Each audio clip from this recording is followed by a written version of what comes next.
Olá, boa tarde, bem-vindos. O meu nome é Rodolfo Tristão, sou professor de Enogastronomia na Escola Superior de Hotelaria e Turismo do Estoril e estou aqui hoje para vos dar algumas dicas, talvez um workshop de vinhos esses portugueses.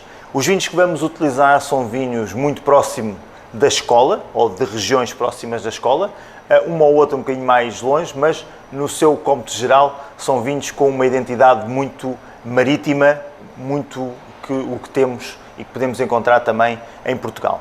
Mas antes disso, acho que são aqui algumas coisas que devem ser explicadas. Primeiro, não sei se já tiveram alguma prova de vinhos ou algum workshop de vinhos, mas temos que começar pelo início, que é pegar no copo. Há pessoas que pegam no copo por aqui, claro que é muito mais confortável, mas é errado porque ao colocar a mão desta maneira, estamos a aquecer o vinho, seja ele branco, seja ele tinto, rosé ou espumante, e não é a forma mais elegante para o fazer. O ideal é pegar pelo pé ou pela base, mas a base nem sempre é tão confortável. O melhor é mesmo pelo pé. Depois, há muito hábito de agitar o vinho. É uma forma, as pessoas todas elas, quando pegam no copo, acham que estão a fazer uma coisa bem, que é agitar. Há uns que fazem assim, como podem perceber, e se fizerem isso em casa também, não vai dar nada, o vinho não mexe, é mais uma maneira de dizer, eu sou entendido, e não é isso que nós queremos, mas acima de tudo, ao agitar o copo, o que se pretende é que se liberte os aromas do vinho para serem apreciados da melhor maneira. Primeira dica, por vezes, e se calhar já tiveram essa situação de dizer, o vinho está fechado. Mas como é que o vinho está fechado se está no copo, que é um copo aberto? Às vezes as palavras utilizadas nem sempre são as mais fáceis de entender. Está fechado porquê? Porque o vinho esteve fechado na garrafa, foi servido para o copo e se calhar no primeiro momento não é o mais agradável. Então o que é que nós temos que fazer? O que é o ideal é agitar ligeiramente, oxigenar. Oxigenar refere-se que o oxigênio entra no copo para libertar os aromas e, passado alguns segundos, quando chegamos novamente, o vinho está diferente. Se calhar já não está tão fechado. Muitas vezes acontece, fruto do quê? De serem vinhos novos, que foram engarrafados há pouco tempo. Por outro lado, vinhos que estão fechados há muito tempo também têm estas duas particularidades. Por isso, normalmente, quando falamos a palavra o vinho está fechado ou não está a mesma coisa, às vezes precisa um pouco de respirar. Pensem um pouco quando estão numa sala ou estão numa conferência, estão a apanhar ou numa reunião que está a ser muito seca e vocês precisam sair dali para respirar, para sair de uma zona que não estava a ser muito simpática. E aqui é a mesma coisa, o vinho também precisa de ser oxigenado para libertar os seus aromas, para mostrar o seu potencial. Segunda dica. Normalmente toda a gente fala da lágrima do vinho. O que é a lágrima do vinho? A lágrima não é mais do que um glicerol, que é um álcool, que se forma nas paredes do copo quando eu agito. Aqui nos vinhos brancos não é assim tão notório, nos vinhos tintos ou nos vinhos licorosos, como o Porto, é muito mais visível, mas aqui neste caso, ao agitar, a lágrima pode correr de duas maneiras. Corre mais lentamente ou corre mais rapidamente. E isto serve para quê?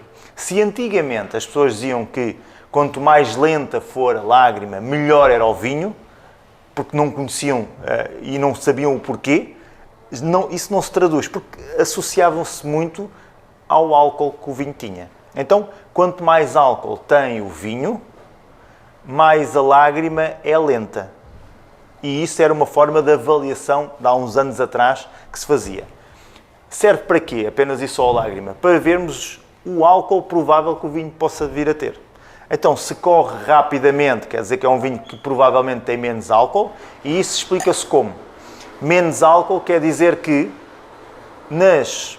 na apanha da uva, a uva que foi apanhada tem menos açúcar e tem mais água disponível no bago. Logo, quando vai haver a fermentação alcoólica, vamos ter menos açúcar para desdobrar em álcool. Logo, vamos ter também menos álcool. Se tivermos um vinho com uma lágrima mais lenta, provavelmente vamos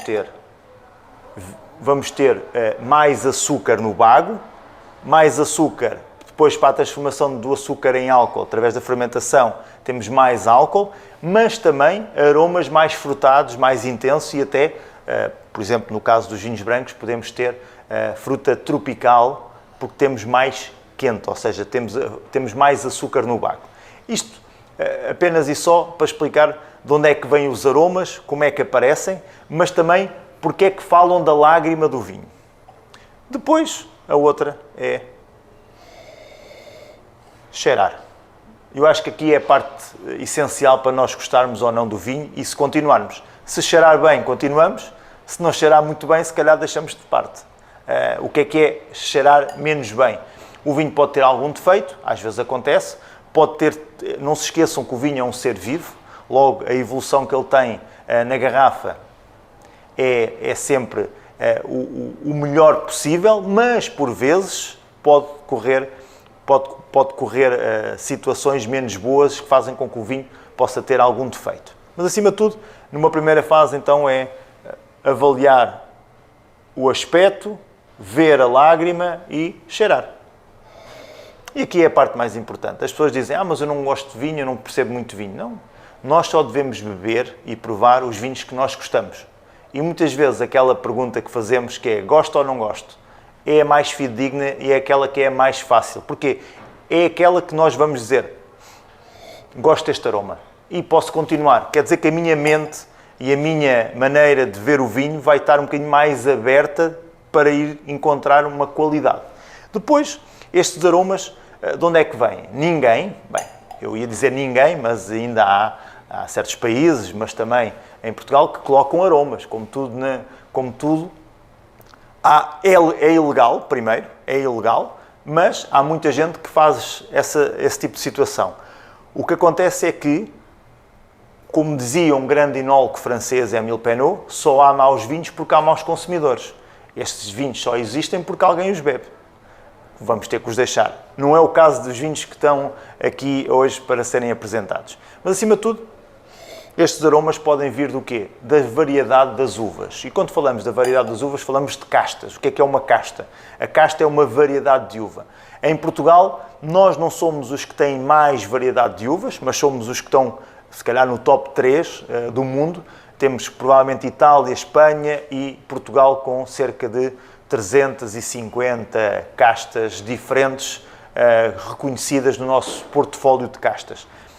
Se utilizamos todas? Não utilizamos todas. Há uma tendência atual de ir à procura de castas diferentes para também fazer essa diferenciação para todas as castas internacionais que existem no mundo, mas se calhar utilizamos cerca de 30 a 40 castas diferentes entre brancas e tintas para a elaboração dos vinhos. Se calhar um bocadinho mais até, que agora, como eu disse, a tendência é ir à procura de castas perdidas, digamos assim, e de castas que outrora fizeram grandes vinhos e atualmente com a tecnologia e com o melhor conhecimento conseguem também garantir essa qualidade. Depois, esta avaliação aromática e há outra coisa que é importante, não é só focar se o vinho se o aroma é frutado, se é floral, mas sim onde é que vocês o bebiam. Este vinho onde é que bebiam? Na altura do verão, na altura do inverno, na esplanada, na praia. Eu às vezes utilizo muito a expressão, isto é um vinho de piscina, é um vinho de praia, porque é um vinho que nós podemos beber à vontade e estamos ali só a desfrutar do vinho, não é preciso mais nada. Será que é um vinho que precisa de comida? E muitas vezes os nossos vinhos, alguns tintos, podem-se beber sozinhos, mas há outros que se melhoram, ou melhora cada vez mais, com a questão da comida, e a comida portuguesa é fantástica, por isso os vinhos também fazem parte do seu manancial e a nível gastronómico está inserido na parte da gastronomia. Por isso, tudo isto também tem a ver com a maneira como nós provamos. Se cheira bem, cheira mal, ok. Onde é que bebíamos este vinho, qual é que era o espaço, onde, ou até este era um vinho ideal para oferecer à namorada, ao namorado, ao amigo, ao sogro, ao genro. Tudo isso também é importante porque vai de acordo com o estilo de vinho.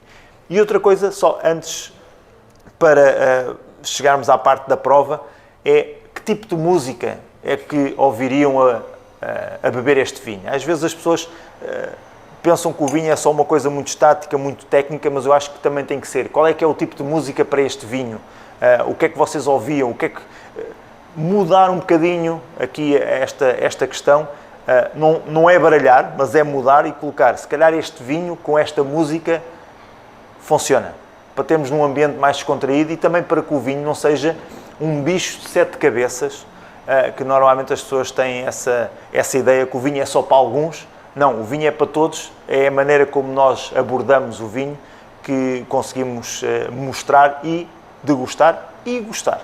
Então, a nível de sabor, colocamos o vinho na boca, bochechamos ligeiramente, eu agora aqui não irei fazer para não assustar ninguém, mas de qualquer maneira, e depois engolir ou deitar fora. Isso depois depende, mas eu acho que aqui nós podemos degustar, estamos no conforto das nossas casas e acho que conseguimos fazê-lo. E provar e depois avaliar o quê?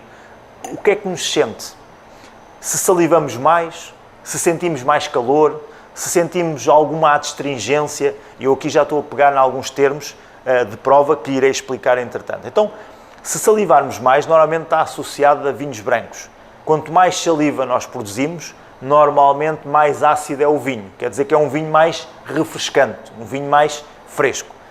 Quando nós sentimos mais calor, normalmente, e eu muitas vezes utilizo provavelmente, porque às vezes não é sempre assim, mas no contexto geral é o que acontece. Quanto mais calor sentimos ao degustar o vinho, mais álcool tem esse mesmo vinho. E se sentimos a tal adstringência que eu falei, que é provocada porque pelos taninos, o tanino é um composto antioxidante e que provoca a adstringência, que não é mais do que boca encurtiçada, sensação de boca encurtiçada. Não só no vinho, mas quando bebemos chá sem açúcar, quando bebemos outra bebida um bocadinho mais adstringente, ou alguma frutos vermelhos, a banana também, normalmente provoca-nos uma sensação de adstringência que não é mais do que boca encurtiçada. Por isso, são aqui alguns pontos que podemos estar ou de ter em equação quando provamos os vinhos. E depois a parte mais importante, que é se gostamos ou não. Acho que essa parte é sempre a mais fidedigna e é aquela que nos transmite melhor. Foi uma breve apresentação de como provar e agora iremos passar para a explicação de cada vinho, de cada região, falar um bocadinho da região, falar do vinho e do porquê da escolha deste vinho.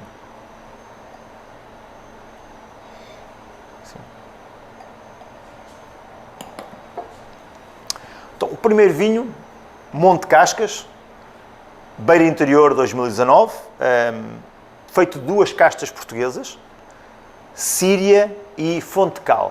De onde é que vem este vinho? Beira Interior temos a Serra da Estrela e é entre a Serra da Estrela e a fronteira com Espanha. Temos a Beira Interior. Este vinho também tem aqui mais uma ou duas coisas importantes que eu vou mostrar. É um vinho biológico e é um vinho vegan. Também temos que explicar porque é que é um vinho vegan, ou seja, biológico. Eu penso que está muito associado também aos produtos biológicos, à utilização de menos ou nenhum pesticidas, químicos, de acordo com a lei, mas acima de tudo vegan porque não utilizam nada que é animal, ou seja, o que se utilizava e que se continua a utilizar, mas a tendência é para terminar, é a proteína animal, é uma proteína para a clarificação do vinho, para filtrar o vinho, e começou-se a usar atualmente, ou já há uns anos até aqui, proteína vegetal, casca de ervilha em particular, também batata, mas acima de tudo é casca de ervilha para filtrar os vinhos. Então os vinhos tornam-se vegan, ou seja, podem ter o símbolo, como eu mostrei, vegan, quer dizer, para vegetarianos, para quem gosta desse tipo de vinhos e para todas as pessoas em particular. Isto não quer dizer que só para alguns é que possam beber. Às vezes as pessoas têm essa ideia, isto é só para alguns. Não, é para todos, só que tem esta mais-valia de conseguirmos abraçar um bocadinho mais de pessoas. Beira Interior, estamos a falar de vinhas muito antigas, vinhas que estiveram abandonadas cerca de 15, 20 anos e que não tinham qualquer resíduo de químicos ou de pesticidas. Por isso é que também foi mais fácil para a abordagem biológica e, posteriormente, na parte do engarrafamento, na questão do vegan. Duas castas muito reconhecidas na região, Síria e Fontecal, são castas da região, raramente saem da região, podem passar para a região do Dão, que está ao lado, um bocadinho para a Bairrada também, um bocadinho mais longe, mas não passam muito daí. São vinhos bastante frescos, são vinhos de altitude. Quando falamos em vinhos de altitude, falamos em vinhas com ao nível do mar, estão a cerca de 600, 700 metros de altura. Quer dizer que, mesmo que haja calor, há sempre alguma frescura, algum fresco, algum frio, que faz com que os vinhos sejam sempre mais frescos a nível do palato. O que é que isto quer dizer, frescos a nível do palato? Têm sempre uma maior acidez, sentimos mais aromas a frutos citrinos, um bocadinho de herbal, de ervas aromáticas, e depois tornam-se sempre bastante refrescantes no sabor. Salivamos um bocadinho mais, como há pouco estava a explicar na questão da prova. Por isso, é um vinho fácil de degustar. Há quem diga que são todos fáceis de degustar, mas estes em particular é um vinho fácil de degustar. É um vinho que aconselhado para acompanhar alguns petiscos, para um vinho de entrada, para começar a refeição, ou então no final do dia, depois de um dia de trabalho, porque não beber um copo deste vinho para relaxar, para descontrair, acima de tudo, porque é um vinho muito fácil de beber. Quando eu digo fácil de beber, quer dizer que é algo que não tem assim muita estrutura, muita intensidade. A seguir, vamos para o Monte Cascas Douro, é um reserva 2017, da região do Douro, a primeira região demarcada do mundo, 1756, isto acho que é importante reter, para os vinhos do Porto, primeiramente, mas também começa a aparecer vinhos brancos já há muito tempo e tintos, e neste caso escolhemos o Monte Cascas Reserva Douro 2017. É um branco com estágio em madeira, quer dizer que passa algum tempo em madeira, dá-lhe um bocadinho mais de estrutura, mais intensidade, e é um branco que tem aromas desde o floral, frutado, a nota tostada que podemos encontrar por causa da madeira, mas é um vinho um bocadinho mais estruturado do que o anterior que apresentei. É um vinho que se mostra bastante confortável, não só, e temos essa ideia que o branco é só para peixe, o tinto é só para carne, mas não. É um vinho que funciona muito bem com peixes assados no forno, mas também funciona bem com carnes grelhadas, coisas com alguma estrutura. Este é um vinho que se calhar é um bocadinho mais encorpado e um bocadinho mais intenso, e nem sempre é tão agradável para quem se está a iniciar no vinho. Monte Cascas do Douro. A seguir vamos descer e vamos aqui para mais perto da região. Estamos a falar do Cabo da Roca da região de Bucelas, 2017, e é um monocasta. O que é um monocasta? Quer dizer que é um vinho de uma casta só. Aqui falamos da casta Arinto. Um pouco só de história, este foi dos vinhos que no tempo das invasões francesas, tanto o Junot como o General Wellington gostavam muito desta região e mandavam vinhos da região de Bucelas para os seus reis. Por isso foi um vinho que, mesmo com a guerra a acontecer em Portugal devido às invasões, tanto os franceses como os ingleses levavam e enviavam os vinhos desta região para os seus reis, porque eram vinhos realmente de uma qualidade extrema, continuam a ser, mas diferentes do habitual. Quando falamos da casta Arinto, é uma casta portuguesa, uma casta com uma grande intensidade a nível de acidez, frescura, mineralidade, e sofre, digamos assim, as suas vinhas da proximidade com o mar. Então dá-lhe ali um toque mais salino, se podemos chamar assim, ao vinho. São vinhos frescos, não são vinhos... Podemos escolher o vinho para aperitivo, mas são vinhos que também trabalham muito bem e funcionam muito bem à mesa com pratos não só de marisco, as ostras, por exemplo, portuguesas, mas também peixes assados no forno, carnes grelhadas e pratos de tacho. Cabo da Roca, Arinto. A seguir continuamos com a mesma marca do vinho anterior, Cabo da Roca, reserva, só que aqui falamos do monocasta tinto, Touriga Nacional, da região de Setúbal, do outro lado do rio, em que temos um Touriga Nacional bastante fresco, bastante floral. Esta é uma das castas, se não digo que é a casta mais importante portuguesa nos tintos, e se calhar posso dizer isso, é a mais reconhecida, toda a gente conhece. É um vinho que transmite os seus aromas à volta do floral, das violetas, da esteva e frutos vermelhos bastante intensos. Quando estamos, ou quando temos as vinhas mais próximas do mar, sentimos um bocadinho mais de frescura, então o vinho fica um bocadinho mais fresco, com um pouco mais de acidez, e os aromas de floral, os aromas florais, bem como os aromas de frutos vermelhos, são um pouco mais frescos e não tão computados, como em algumas regiões se nota. E, terminando, estamos no país do vinho do Porto, como há pouco disse, a primeira região demarcada do mundo, através do Marquês de Pombal. Falamos do Porti, é um vinho do Porto, é um Tawny Reserve. O que é um Tawny? É um vinho do Porto que teve pelo menos 7 anos envelhecido em cascos de carvalho. Para ser um Tawny, temos que ter pelo menos 7 anos de envelhecimento.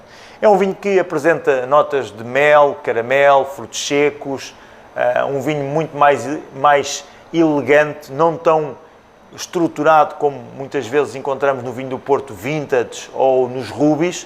É um vinho já com uma cor mais dourada, mais amarelada, mas que funciona muito bem, não só com os nossos queijos fantásticos que temos, queijo da Serra da Estrela, de Azeitão, dos Açores ou do Alentejo também, mas é um vinho que numa altura ou numa época do ano mais fria, funciona muito bem com sobremesas.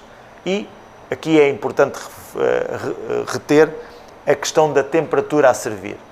Não tenham medo, coloquem o vinho do Porto no frigorífico, na porta do frigorífico, para servir a 8, 10 graus. A essa temperatura vão notar menos álcool e menos doçura. Vai ser muito mais agradável, com a certeza, porém, que se calhar vão beber um bocadinho mais, mas não faz mal. Os outros vinhos, sejam os brancos ou os tintos, os brancos uma temperatura de 8, 10 graus e os tintos entre os 14 e os 16. Se não tiverem um armário de vinhos em casa, coloquem o vinho tinto 3 horas antes na porta do frigorífico e ele fica pronto para ser bebido e degustado. Espero que gostem, espero que desfrutem desta prova. Até uma próxima.